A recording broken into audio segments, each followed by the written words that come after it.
नमस्कार। आज मैं एक ऐसे विषय के बारे में बात करना चाहता हूं जिसके बारे में मैं बेहद पैशनेट हूं। Human cost of excellence. Her company का गोल होता है मैक्सिमम प्रॉफिट्स। इसमें कुछ गलत नहीं है। आपको याद होगा, मैंने अपने एक पिछले वीडियो में कहा था, profits are to business what breathing is to life, but profits at the cost of someone's life is not the real purpose of business. अच्छी कंपनीज का गोल होता है मैक्सिमम प्रॉफिट्स, जीरो हार्म, अर्थात बिना किसी को चोट पहुंचाए अधिकतम मुनाफा कमाना। जबकि बाकी कंपनीज का गोल होता है मैक्सिमम प्रॉफिट्स, अर्थात किसी भी कीमत पर अधिकतम मुनाफा कमाना। अच्छी कंपनीज अपने कर्मचारियों की मेहनत और पसीने के बलबूते पर अपने साम्राज्य खड़ा करती हैं, अपने कर्मचारियों के बलिदानों पर नहीं। ये कंपनीज जानती हैं कि एक्सीडेंट्स प्रॉफिट्स को कम करते हैं। वे एक्सीडेंट्स के कारण होने वाले डायरेक्ट और इनडायरेक्ट कॉस्ट के बारे में ही नहीं, वे एक्सीडेंट्स के कारण होने वाले ह्यूमन कॉस्ट के बारे में भी जानते हैं। यही तो हमारे आज की वीडियो का टॉपिक है, ह्यूमन कॉस्ट ऑफ एक्सीडेंट्स। आज का वीडियो शुरू करने से पहले एक प्रश्न पूछना चाहता हूं। अगर आपका कोई प्रियजन कार्यस्थल पर एक गंभीर दुर्घटना का शिकार हो जाए तो आपके दिमाग में सबसे पहला ख्याल क्या आएगा? इसी प्रश्न में छिपा है आज के टॉपिक का निचोड़। दुर्घटना के बाद अधिकतर कंपनीज का फोकस केवल फाइनेंशियल इंपैक्ट पर रहता है।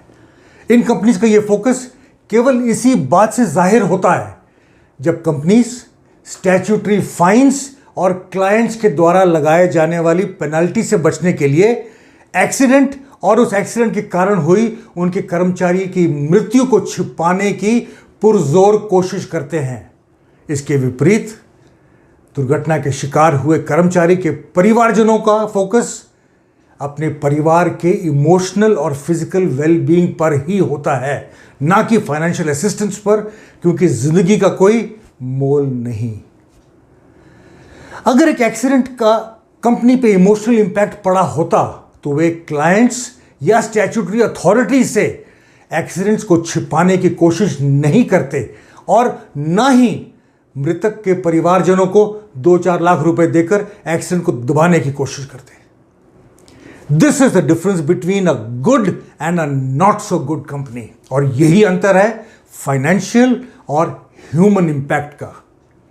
सैडली कार्यस्थल पर दुर्घटना का इमोशनल इंपैक्ट तब तक समझ से बाहर है जब तक कोई खुद एक गंभीर एक्सीडेंट का शिकार ना हो जाए।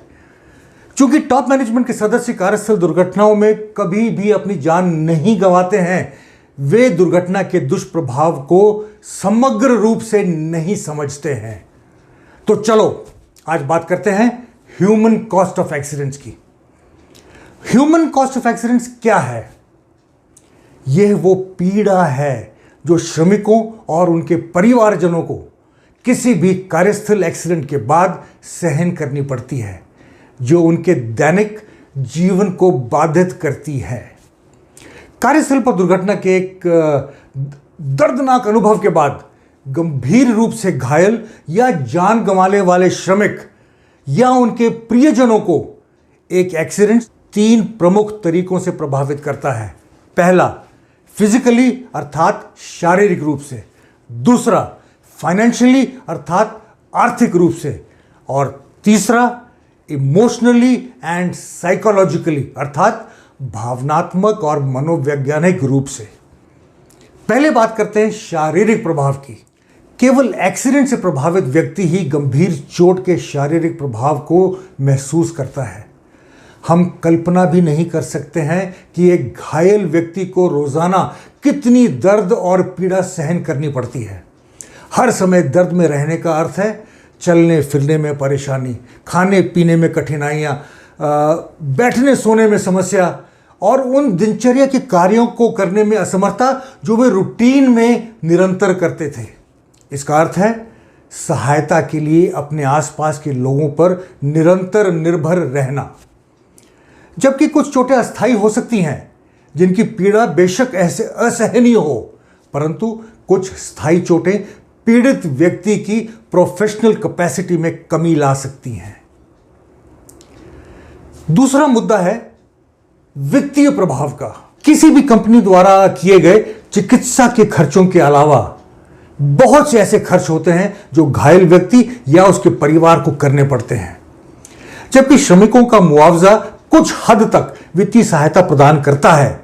यह एक घायल कर्मचारी को उनके सभी खोए हुए वेतन की परिपूर्ति नहीं कर सकता। आमतौर पर देखा जाता है कि एम्प्लॉयर घायल श्रमिकों के हितों की देखभाल केवल एक सीमित समय तक ही करते हैं, ना कि जीवन भर के लिए। इतना ही नहीं, इंश्योरेंस कंपनीज जितना संभव हो सके उतना कम भुगतान करना चाहती हैं और वे किसी भी टेक्निकल ग्राउंड पर सदा ही क्लेम्स को रिजेक्ट करने की ताक में रहती हैं। कम आय आने के कारण या बढ़े हुए खर्चों को मैनेज करने के कारण फाइनेंसेस बहुत तंग हो जाते हैं। इस स्थिति में घायल श्रमिक के लिए रह गुजार करना बेहद मुश्किल हो जाता है। नौकरी छूटने की स्थिति में यह हाल और भी बुरा हो सकता है। जब पीड़ित अकेला कमाने वाला हो तो यह फाइनेंशियल क्राइसिस बहुत लंबे समय तक या जीवन भर के लिए भी परिवार पर असर डाल सकता है। हर महीने मेडिकल बिल्स भी तनाव का एक कारण बन सकती हैं। तीसरा और सबसे महत्वपूर्ण प्रभाव है भावनात्मक और मनोवैज्ञानिक प्रभाव।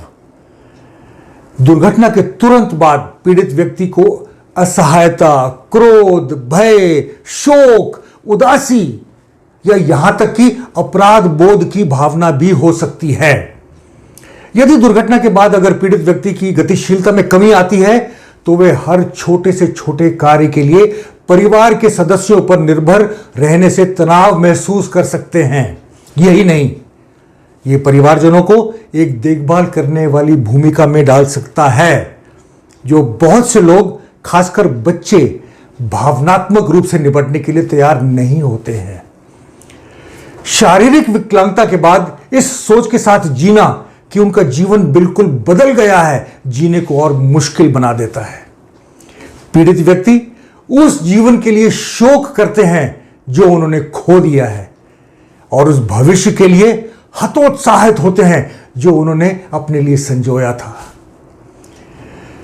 दुर्घटना में सीधे तौर पर शामिल लोगों पर सामान्य मनोवैज्ञानिक प्रभावों में शामिल है शॉक, डिप्रेशन, एंग्जाइटी, इंपेशेंस, अलगाव की भावना, गलतफहमियों का पैदा होना और छोटी छोटी बातों पर बहस करना। शारीरिक विकृति के कारण शर्मिंदगी इस चोट को और भी गहरा कर सकती है। यह तनाव पारिवारिक जीवन और रिश्तों पर गंभीर प्रभाव डाल सकते हैं और जीवन की गुणवत्ता में गिरावट का कारण बन सकते हैं।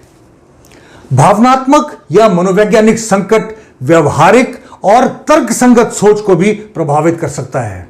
इसके फलस्वरूप ध्यान केंद्रित करने में कठिनाई, याददाश्त की समस्याएं, दर्दनाक घटना के बार बार विचार, निराशावादी विचार या निर्णय लेने में असमर्थता जैसी समस्याएं पैदा हो सकती हैं। इतना ही नहीं, दुर्घटनाओं के कारण व्यवहार में भी बदलाव आ सकता है, जिसके कारण खाने के पैटर्न में बदलाव, नशीली वस्तुओं का सेवन, आक्रामकता में वृद्धि या विनाशकारी गतिविधियों में संलग्न होना शामिल है। खराब मानसिक स्थिति के कारण एंथुजियाज्म और एफिशिएंसी में भारी कमी आती है, जो केवल उनकी परफॉर्मेंस ही नहीं, कंपनी में अपने विकास करने की इच्छा को भी प्रभावित करती है। यह उनकी और उनकी कंपनी की प्रोडक्टिविटी को सीरियसली इंपैक्ट कर सकती है। एक गंभीर दुर्घटना न केवल पीड़ित को एक व्यक्ति के रूप में प्रभावित करती है, बल्कि एक्सीडेंट के चश्मदीद गवाह, पीड़ित के सहकर्मी, साथी, दोस्तों और एम्प्लॉयर्स पर भी बुरा प्रभाव डालती है। यह सब प्रभाव तो उस व्यक्ति पे है जो कि एक्सीडेंट में किसी तरह से बच निकला हो। सोचिए, अगर एक्सीडेंट में किसी व्यक्ति की मृत्यु हो जाए तो उसके परिवार पे कितना गहरा असर पड़ेगा। कार्यस्थल पे एक कर्मचारी की मौत बेशक कंपनी के लिए मात्र रिकॉर्ड्स में एक नंबर ही है, परंतु उस परिवार के लिए तो सैकड़ों रिश्ते सदा के लिए खत्म हो जाते हैं। सोचा है कभी? गंभीर दुर्घटनाओं के जोखिम को कम करना और कार्यस्थल में मौजूद खतरों की स्थिति में कर्मचारियों को उचित सुरक्षा करना स्वयं एम्प्लॉयर के हित में है। यदि कर्मचारी को पता चलता है कि उसके एम्प्लॉयर ने उसकी सुरक्षा सुनिश्चित करने के लिए प्रयास किए हैं, तो उनका मनोबल न केवल बेहतर होगा, उनके मानसिक स्वास्थ्य में भी सुधार होगा। इस स्थिति में न केवल कंपनी की प्रोडक्टिविटी और प्रॉफिटेबिलिटी बढ़ेगी, बल्कि लगभग सभी दुर्घटनाएं भी टाली जा सकेंगी। यही तो अच्छी कंपनीज का उद्देश्य होता है।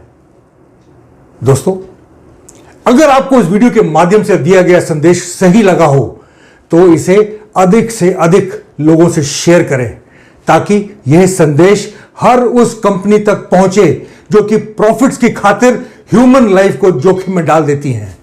इससे आप केवल अपने कार्यस्थलों को सुरक्षित बनाने में ही नहीं, हमारे मिशन मेकिंग इंडिया सेफ को भी सफल बनाने में मदद करेंगे। नमस्कार, जय हिंद।